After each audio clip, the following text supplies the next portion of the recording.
You know, those type of things is what I was doing, and she wasn't at the time. Well, the way she tells it, she wasn't doing anything outside of the marriage that shouldn't be done. But well, when you say it like that, did you find out something later on? Later on, yeah, most definitely later on after months. What was she doing? Well, I believe. What's up, YouTube? Atlanta Street Interviews out here with another one. We got my man out here. So how you doing today, man? I'm doing well today. Today's a good day. All right. So how old are you, man? I'm 38 years old. 38. All right. And so we're out here at the Gateway Center. Are you homeless? Yes, I am. Okay. Homeless. Are you homeless right now? I'm in the program, but yeah, I am still technically homeless. Okay. And so, just in summary form, what has brought you to this point of homelessness in your life? Bad choices off top. Without a doubt, there was some drug addiction involved. Mostly very bad choices and not putting priorities first and handling my business as a What type of drugs? I was using cocaine-based drugs, marijuana, alcohol. It's all in the same basket. Okay. How long had you been using drugs? If I be honest and I look back, we're pushing about 10 years or so now. Yeah, I've been using these drugs, man. So started around 28 or so? Yeah.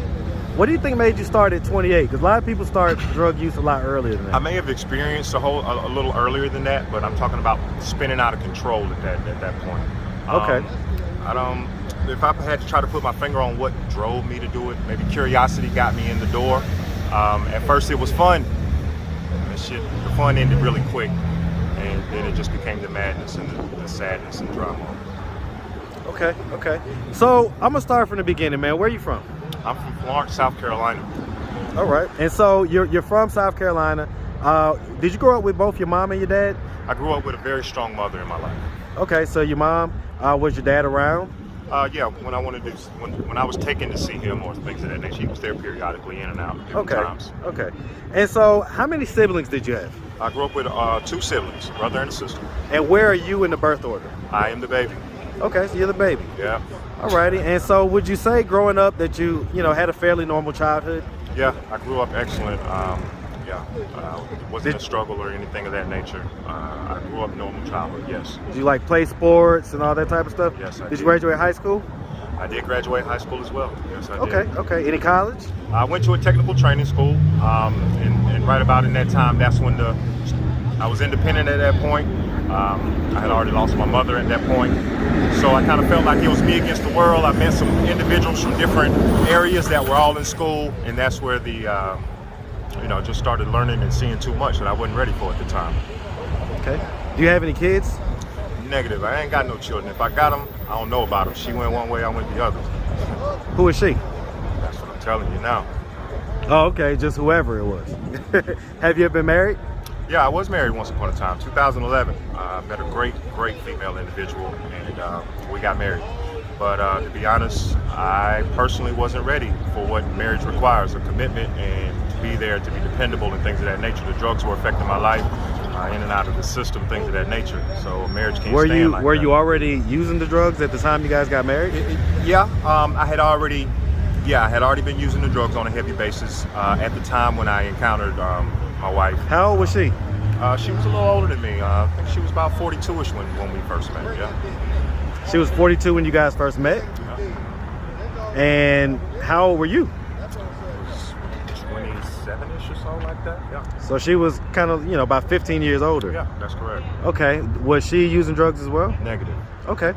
And so how long did you guys date before you got married? That's a good question.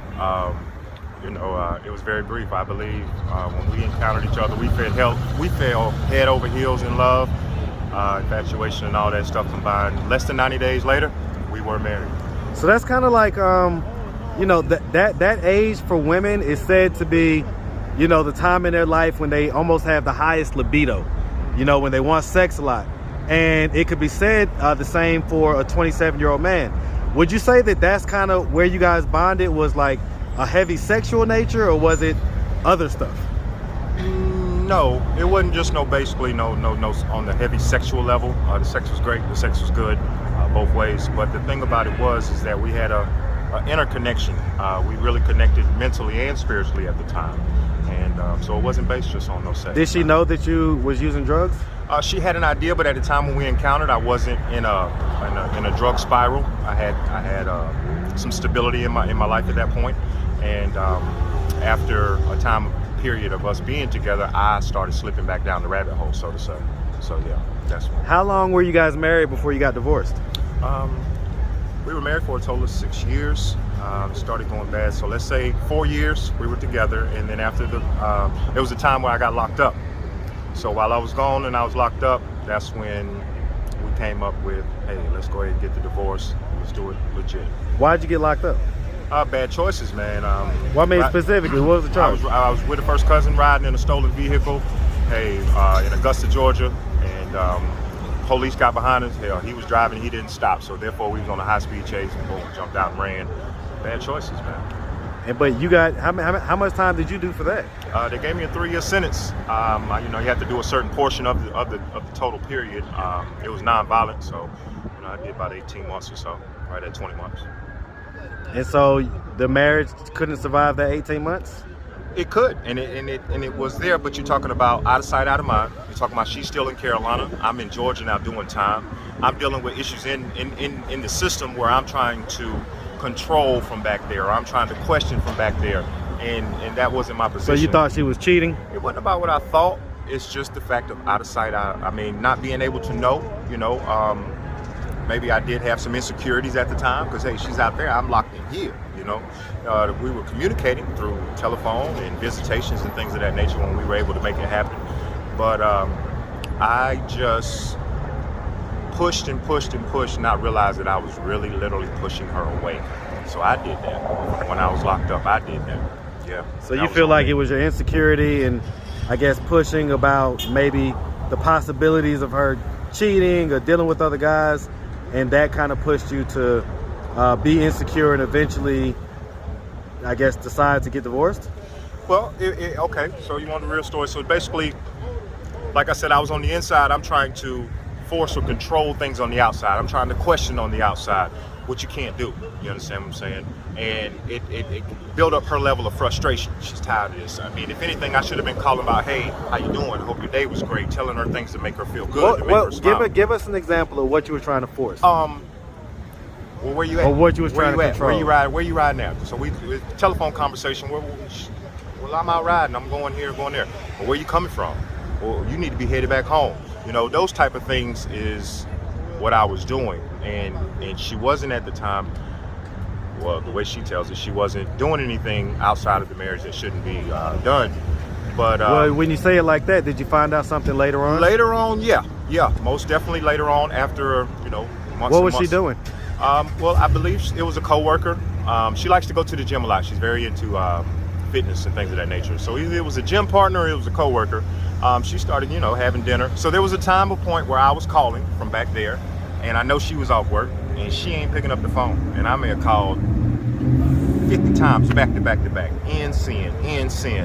I know she's off work. Why you didn't answer your phone? So when she finally answered her phone, instead of me being accusative of argument immediately, I played it calm, and eventually I was able to ask her, hey, well, where you at? Oh, I was at the gym.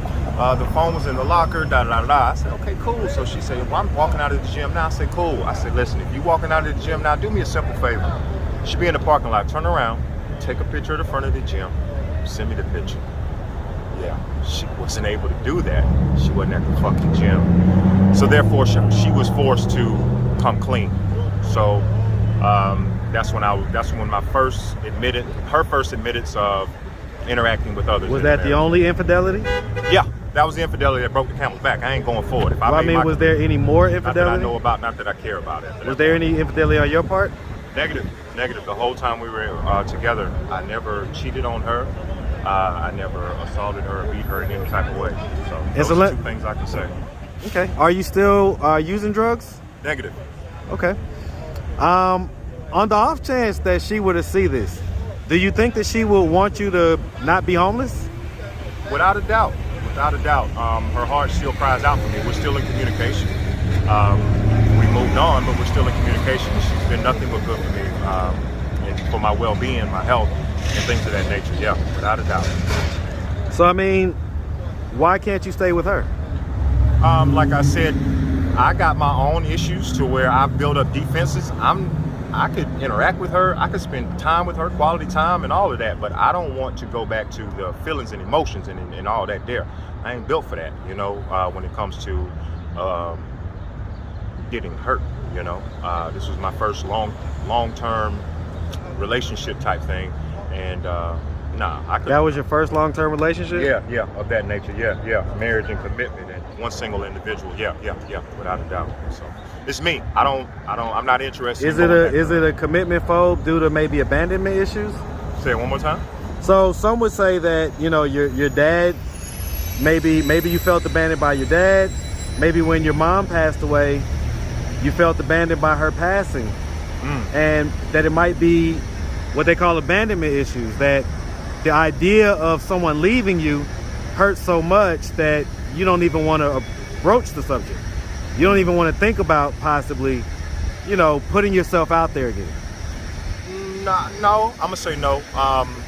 No, not abandonment issues, or things of that nature. Because to be honest, to be technical, like I said, I pushed her away, and I requested the divorce. I demanded and was adamant about that the paperwork went through.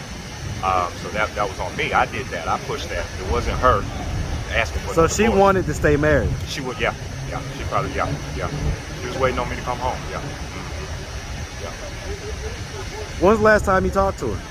It's been within a 2-week period. Yeah. I mean, was it just casual conversation, or? Yeah, that's what level we're on now. It's casual. Hey, how you doing? How's things going? How are, you know, your children? But she has a place to stay.